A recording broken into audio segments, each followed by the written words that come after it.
Magandang gabi. Joseph ako. Ano? Joseph ako. Joseph Shadin. Nagtatagalog ako. Sobrang magaling ako. Pero kakain. Hi guys! Good morning! Welcome sa aming mini vlog. Tara, samahan niyo ulit ako. Alagaan natin si Pepino. Pagkagising ko nga ay maganda ang panahon kahit 2 gabi nang nag-i-snow. Plano naming lumabas ngayon dahil walang pasok ang asawa ko at kailangan naming asikasuhin ang insurance ni Pepino.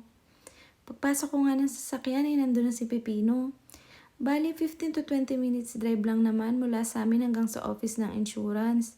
Pero sinabihan ko nga agad si Pepa na dahan-dahan sa pagmamaneho. Madulas kasi ang daan, bukod pa dun ay medyo luma na ang winter tires namin. At kailangan na rin talagang palitan. Nagpark lang kami at tumiretso na agad sa loob. Sabi ko sa asawa ko, mauna na siya sa elevator at i-video niya ako. Pero tingnan nyo naman guys, muntik pa kaming pagsarahan. Puro kalokohan talaga to. Habang naghihintay nga ay nagkukulitan pa kaming mag-asawa. Ang cute kasi ni Pepino, sarap pisilin sa pisngi. Ilang araw din akong nag-isip kung itutuloy ko ang pagbablog. Sabi kasi ng kaibigan ko kung nagbablog ba ako dahil gusto ko ay ituloy ko daw. Pero kung nagbablog ako dahil sa followers ay itigil ko na daw. Pagbablog daw kasi kailangan talaga ay gusto mo. Alam nyo guys, napaisip ako kasi habang ginagawa ko naman talaga yung page na to, ang gusto ko lang ay makipang memories namin ni Pepino. Medyo naging ambisyosa ako sa part na gusto ko ng maraming followers. At dahil may mga nagtatanong na nga kung nasa ng vlog ko, ay natuwa naman ako kaya habang may nanonood kahit iisa lang yan, itutuloy ko na. Balik tayo guys sa ganap namin. After namin sa insurance, iniisip na rin namin dito kumain. Nakita nyo ba guys yung snow? Grabe, ang ganda ng view. Parang yung mga movie na napapanood natin. Tapos nung mga oras na nga yan, sabi ko kay Pepa, magpakilala naman siya sa Tagalog. Kaya lang guys, puro kalokohan kasi yung sinasabi niya, kaya tawa kami ng tawa. Tapos medyo marami din kami napagkwentuhan habang naglalakad. Matagal-tagal na rin kasi yung huli naming labas. At eto na nga ang napili namin.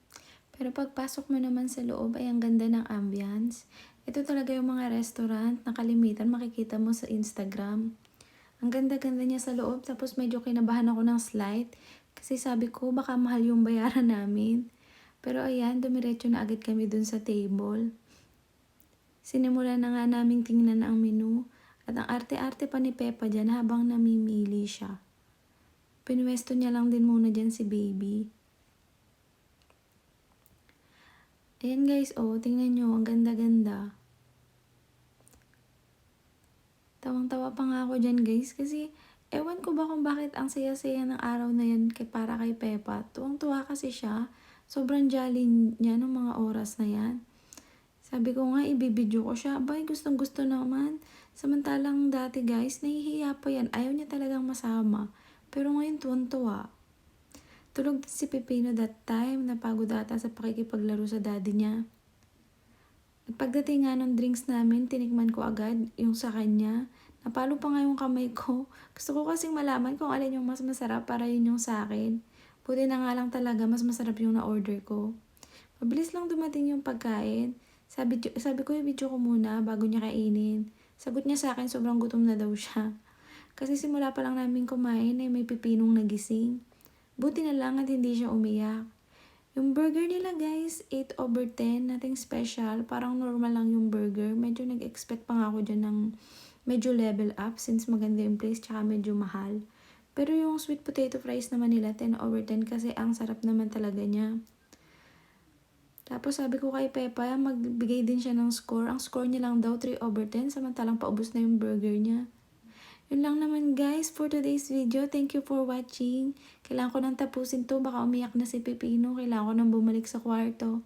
Thank you guys. Salamat!